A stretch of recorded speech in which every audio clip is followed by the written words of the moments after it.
Hello, everyone, and welcome to this final conversation in our Bach podcast series.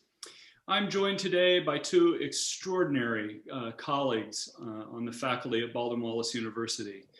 Dr. Soo Han, our Director of Orchestral Studies, and Professor Nicole Keller, Professor of Harpsichord and Organ.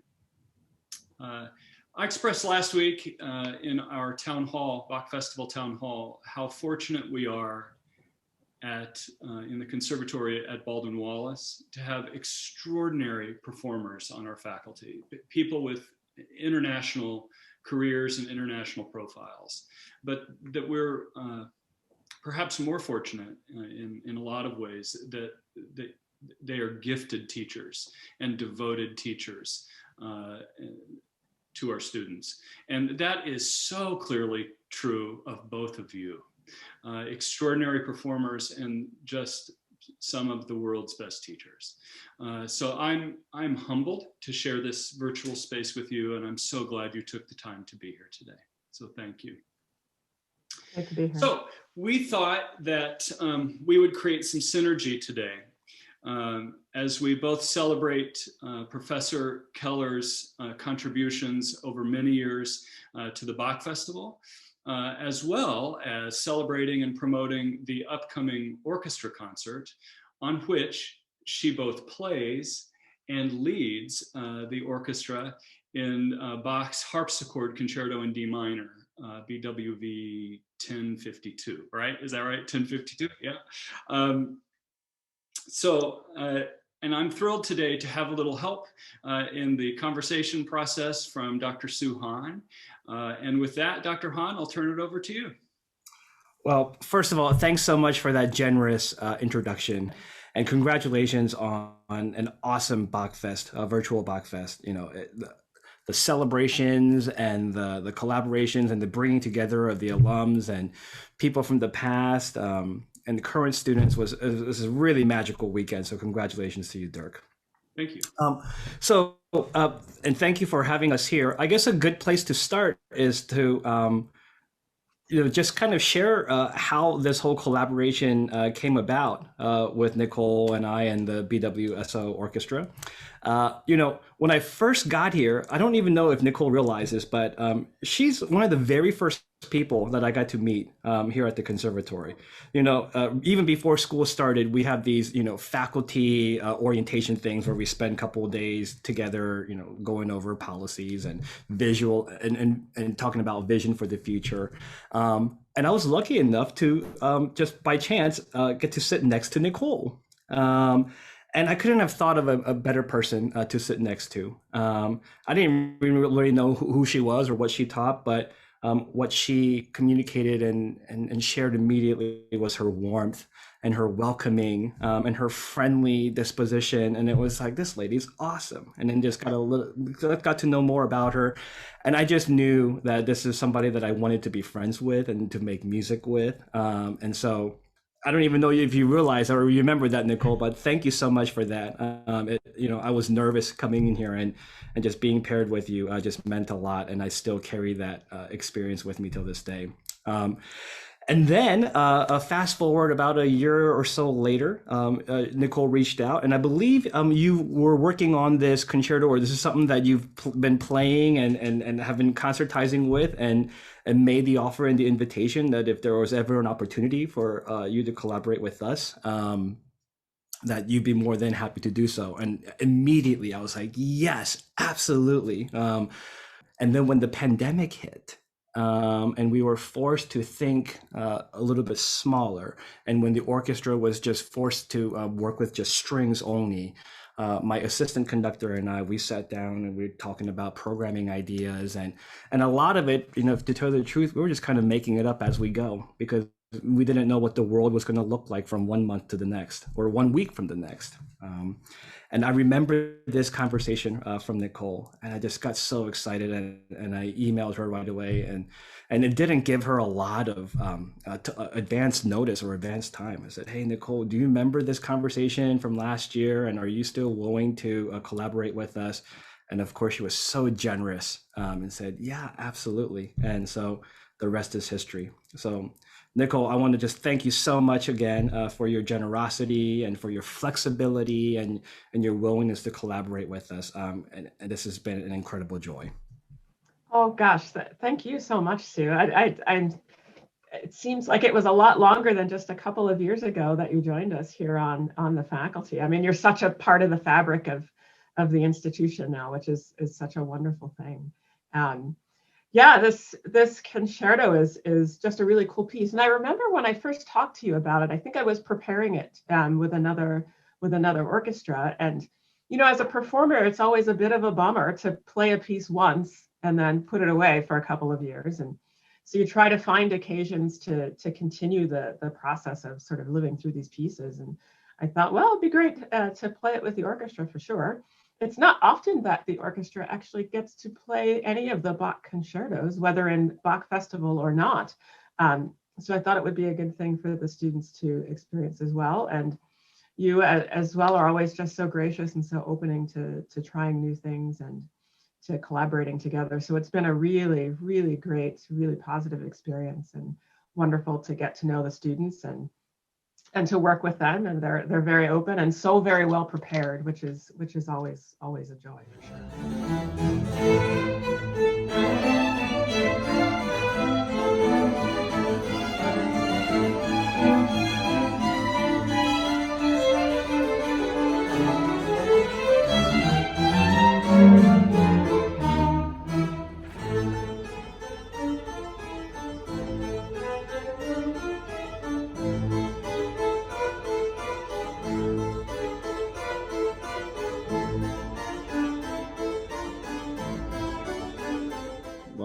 Thank you for that. This concerto was brand new to me until you introduced it to me, and I fell in love with it immediately. I just think it's so much of it is so quintessential Bach, and it's thrilling and it's so elegant, and it's just an incredible piece of work that I know I'm going to want to program even more in the future. Maybe you and I will get to collaborate with another orchestra or that'd be great. or something. Would you mind just telling a little bit about this concerto? And I loved some of the things that you've shared with the students about this concerto. Sure. It's an interesting piece. We know that it started out as a violin concerto, excuse me, a violin concerto that Bach later used in a couple of different ways. The first two movements we find also in one of the cantatas as an opening symphonia, and then as a choral movement, the second movement as a choral movement. And the upper string parts, for sure, you can see the lines. They're very easily transferable to a chorale-like setting. And then the last movement is found in a completely different cantata as well, as an instrumental movement. And then later on, we know that C.P.E. Bach actually wrote a transcription of it for harpsichord, and Bach himself later wrote a transcription of it as well, likely to be played by himself in the Zimmermann Coffee House in Leipzig for usage. So, it's typical Bach, right? Writing something and that he can use for multiple purposes. So it's had an interesting life. And there actually is a reconstruction of the violin concerto on the All of Bach website that's being done by the Bach Society in the Netherlands. It's really, really cool. And boy, is that wicked for the violin. And I think from what I read, it was considered almost unplayable for violinists, and even really, really difficult compared to other harpsichord concertos for keyboard players in the time as well. So I think we see again that side of Bach that likes to show off his own virtuosity and show off his own prowess as a composer, which I think was always a part of what he did for sure in securing his name and securing his legacy. Yeah. In preparing this concerto, I had the opportunity to listen to a lot of different performances by different artists and orchestras. What I loved about this collaboration is that is your personal stamp that you put on this concerto in terms of just basic nuanced things like even your tempo choices, but even some of your ornamentations that you take, even the places where you take a little bit of time and how you allow the lines and phrases to breathe, and places where you make musical decisions to drive and just relax. It's just been really, really cool seeing your stamp and your musical decisions on this piece.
for anybody really, but especially for the musicians that may be listening to this, how do you go about making these decisions on a piece of work that's been around forever and that's been recorded forever, but you're doing it so magnificently and in such a sophisticated and interesting and thrilling kind of way?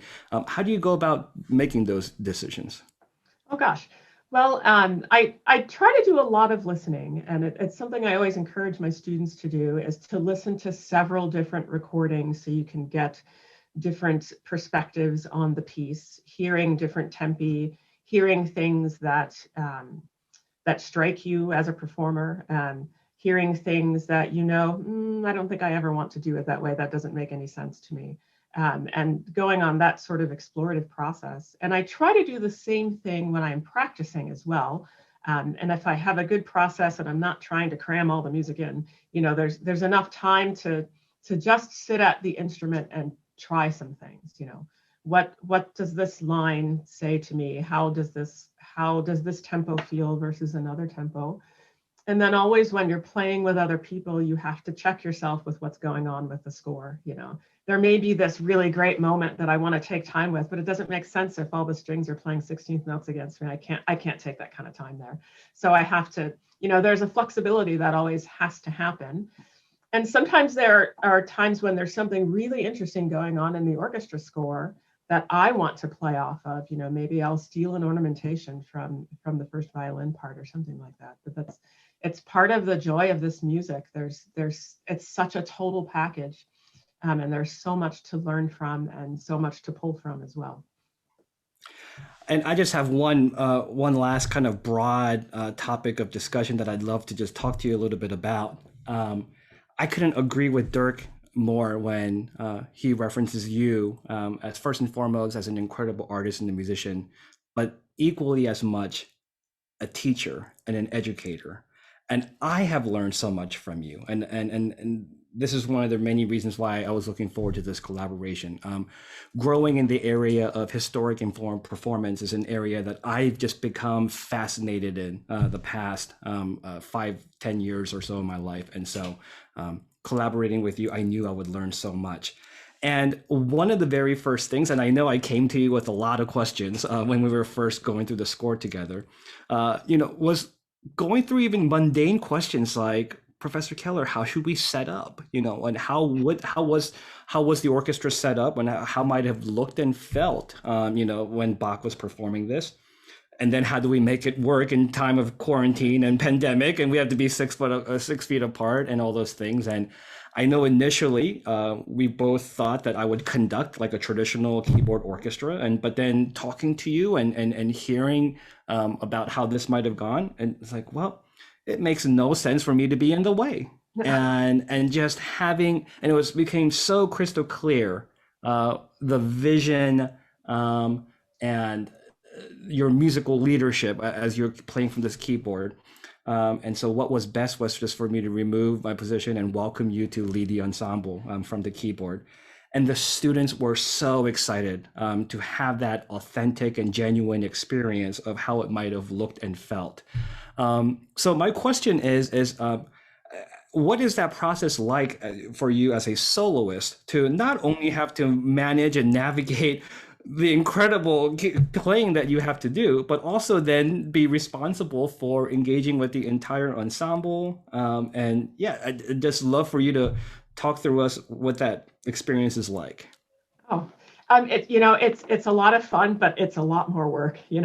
When you're a soloist, you are mainly focused on what you're doing at your instrument, and you're thinking through your own part. You're thinking through the things that you need to do and the things that you need to listen for, and where you really need to watch the conductor.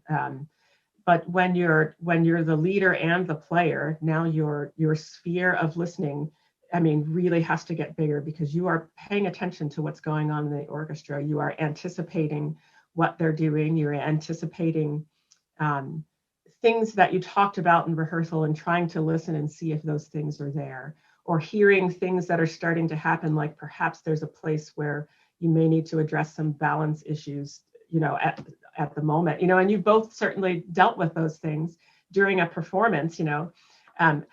things can blossom and wonderful things can happen that weren't necessarily expected, but there's always some managing that has to go on during a performance, whether you're conducting or even playing yourself.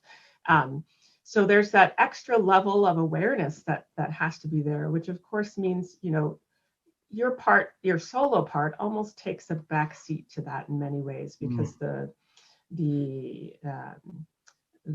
whole has to be more important than the individual part there, which means that I need to know my part so I can play it without really thinking about it, which is tricky when it comes to pieces that are as difficult as a Bach concerto. You know, and there are certain sections, some of the more virtuosic sections, where, you know, I actually rely on the concertmaster and the concert mistress in this case, because it's so hard. I can only look at my part. You know? I had, for these 5 measures, I really need to just concentrate on my instrument.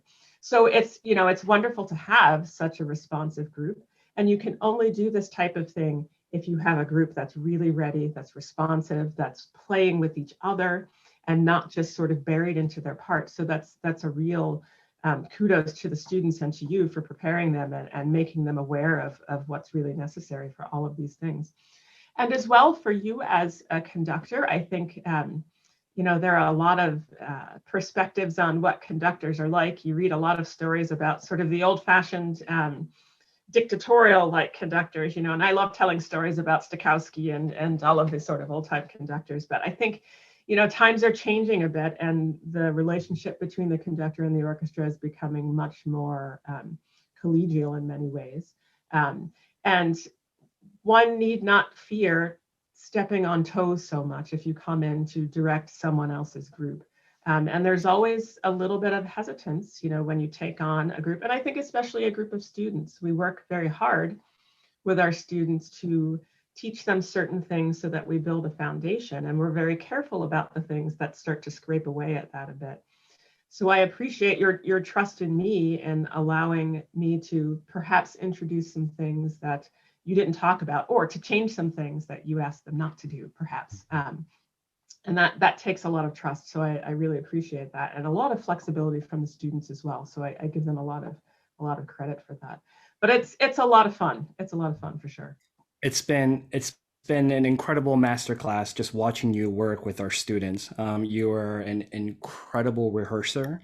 I love the way you get in there and you're so precise about some really sophisticated musical ideas that you want to communicate with the students, but you say it in a way that a layman could understand. And you get in and you get out, and then you're making music again, and you're incredibly efficient, and just, it's been an absolute joy. And you must know the musicians and the students have just really loved this cycle working with you, and we're kind of sad to see it come to an end. Yeah. I am as well. I mean, it's great to see their faces. They're so interested in what they're doing and so into the moment, which is wonderful, you know. And as you both know, one of the things this pandemic has taught us is the need to be efficient.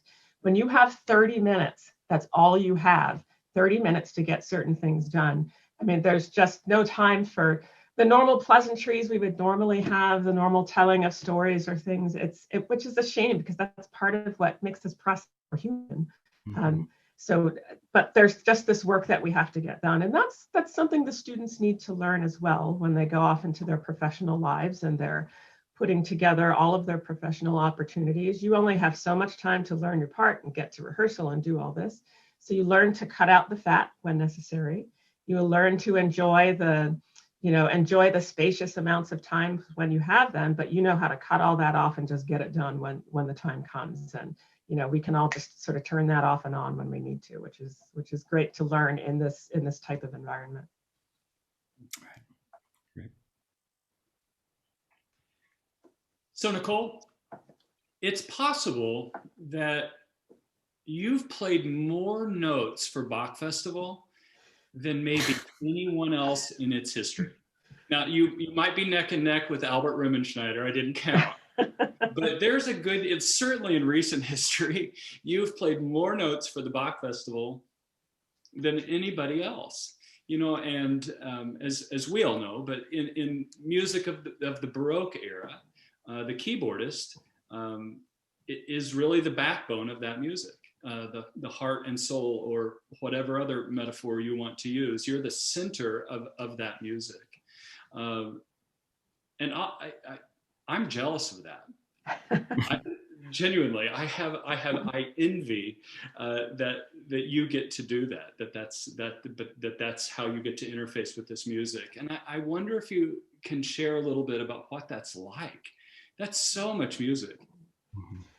It's an extraordinary amount of music. It's a lot of notes, and it's funny you say that. I mean, you enjoy part of the process, and I never think, when I'm playing, I never consider myself to be the background. I mean, the backbone. I know I certainly understand the part that the continuo plays and everything, but I consider myself to be a part of the whole. And my job is to fill in with everyone else, and to fill the gaps in some places, and create color in some places when it's necessary. So it's nice that it's always a collaborative process, but it's a lot of notes. And I'll say, when we get to the end of St. Matthew and we get to Aus Liebe and I don't have to play, it's like, oh, thank God I get a break. I mean, it's almost over by that point, so the break is a little too late, but but it's to have your hands on every note of that piece is really fantastic. It's great. You get to learn it inside and out, like probably no one except for the conductor. Everything that's going on. I always play with a full score, so I know who's playing what where, and I know what I need to play and when I need to back off. And but there's nothing like that view, as I'm sure you'll certainly agree with. Yeah, and in our performances, in your back is to us, at least in our performances, right? So you're always looking in reverse at everything, and it's just remarkable, and such beautiful playing and sensitive playing. And your description is so apt that you're really, in so many ways, it really is like the backbone, right? Because it's totally hidden, but yet supporting the body in every way. And you fill in all of that so beautifully and sensitively and artistically. It's just top shelf. It's just beautifully done. So, in the same regard, you've played with so many of our guest artists. You think about all the evangelists that you've worked with, and that's you and the cellist and that very special guest artist. And I'm wondering if you have a favorite, and what you may have taken from that or learned from that, or anything you'd like to talk about. Well, we've had so many really fine singers, and I certainly have some favorites throughout the years. One person that came to mind when you first typed to me that you'd probably ask this question was Sanford Sylvan, the bass. As the continuo player over the years with Dwight Altman's rehearsals, and I think he patterned his rehearsal schedule after Helmut Reeling, if I remember. Often you'd start out the rehearsal with the most amount of people on stage as possible, and then you'd slowly whittle it down to the end of rehearsal until you're left with the backbone, basically the continuo section, and perhaps one obbligato instrument and one singer. And in the St. Matthew years in particular, I remember one of the last guest artists to come to town is usually the gamba player.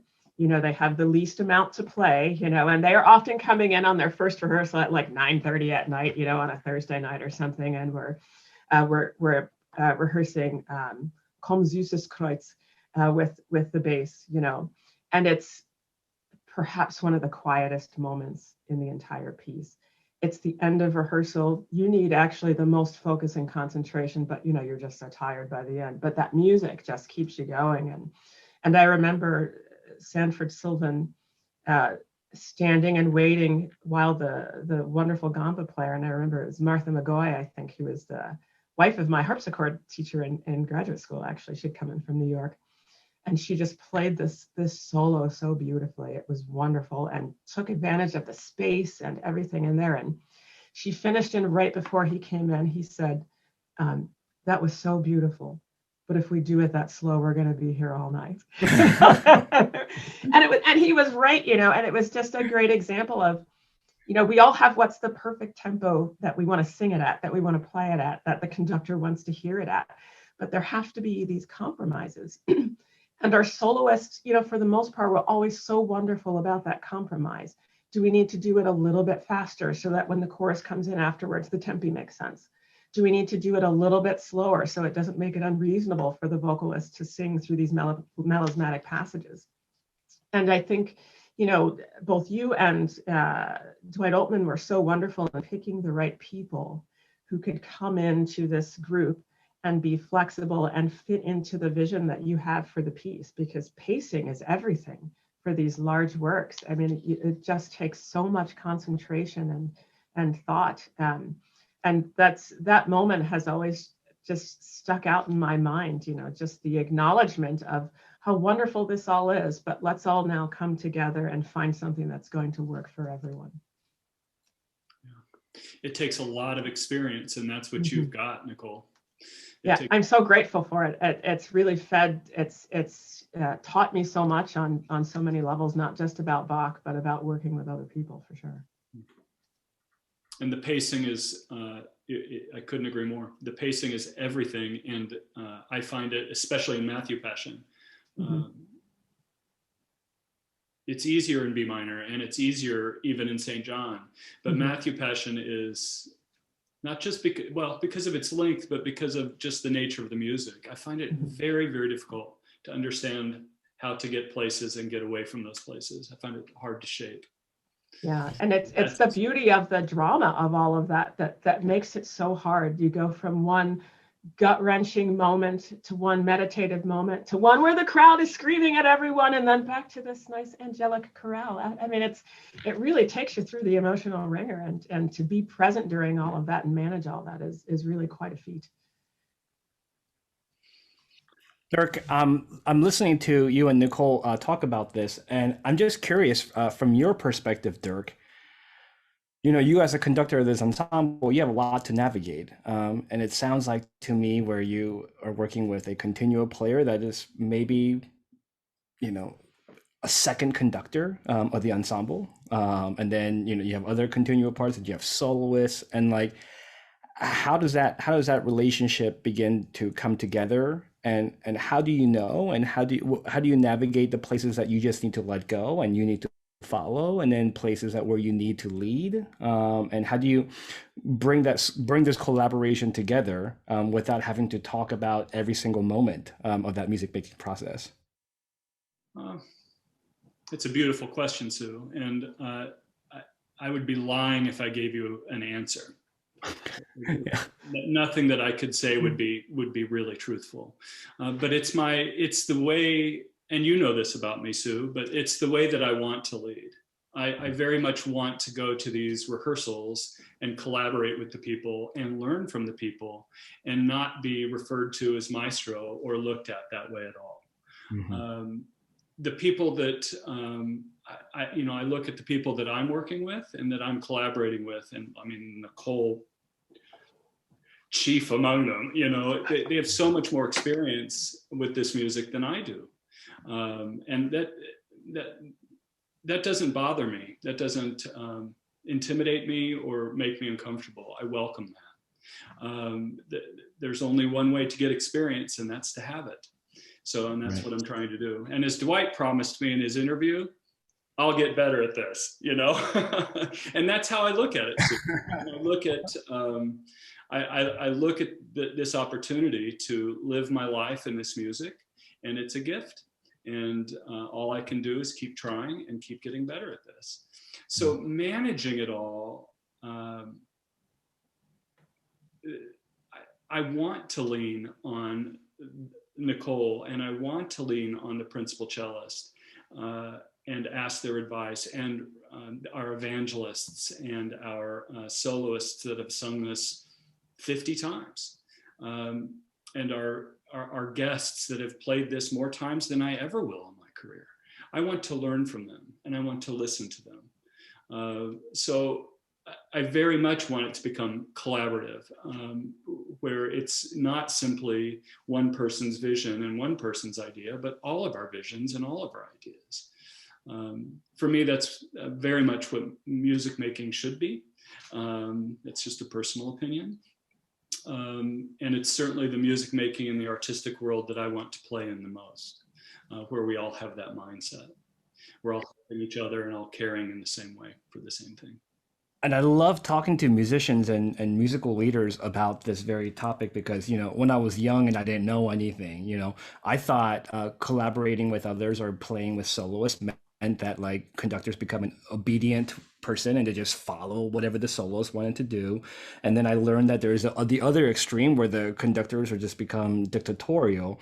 And then the more and more I do this and more experience I gain, I notice it's both and I'm realizing how much diplomacy there is in making a successful collaboration happen, and I'm loving it, and I feel like I'm still learning, and I'm still trying to figure this all out, but I feel like I'm onto something when you're working with trusted and humble and down to earth and serious artists who care deeply about not just the music but also humanity, is when everything comes together really beautifully. And that's the kind of experience I feel like I've had working with you, Nicole, on this concerto, and Dirk, whenever you and I get to collaborate together. I love any opportunity to do that because of all that. So I always tell the layman people that I think our politicians would be so much better at their job if they were all forced to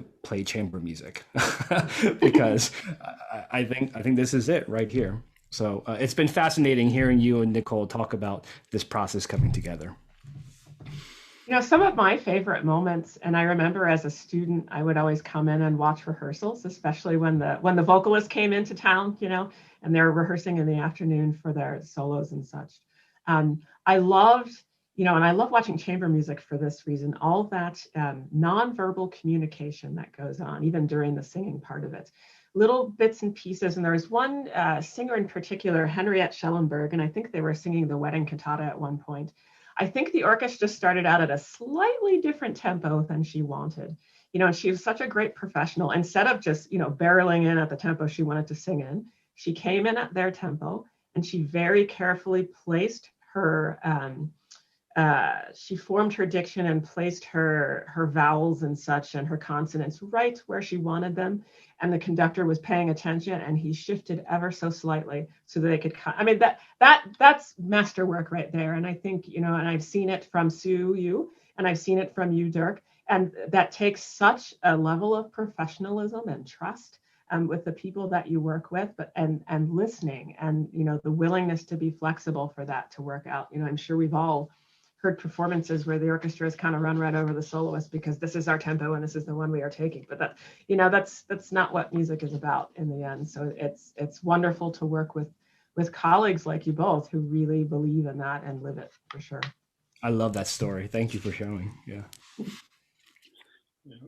So Nicole, what was your first Bach festival? What was the piece? Gosh, I think when I was a student, I think it was the Christmas oratorio. That was mine too. Oh, is it really? Yeah. I mean, it's a weird big work to be introduced to, actually, in some ways, because it's such a compilation of several cantatas, but there's so much great music in there. It's really wonderful. Yeah, and that's what we restart, if you will. That's what we restart with next year. Oh, cool. Great. A little bit of symbolism there for both of us.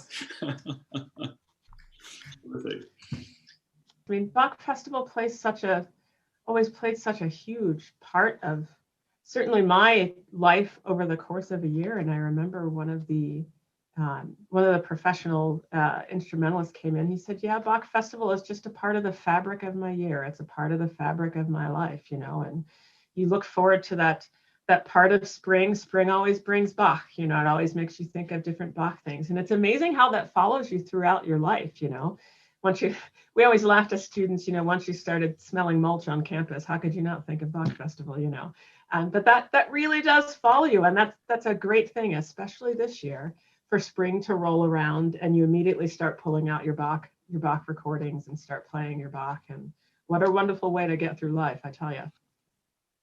And the last thing I was thinking of, I guess, the great thing about our festival, thinking of the many layers of things that are going on and the many layers of education. You talked about, us learning from each other, certainly as professionals, but watching the students on stage learn from the professionals, learn from their teachers who they're sometimes sitting right next to, learn from the guest instrumentalists that we have in.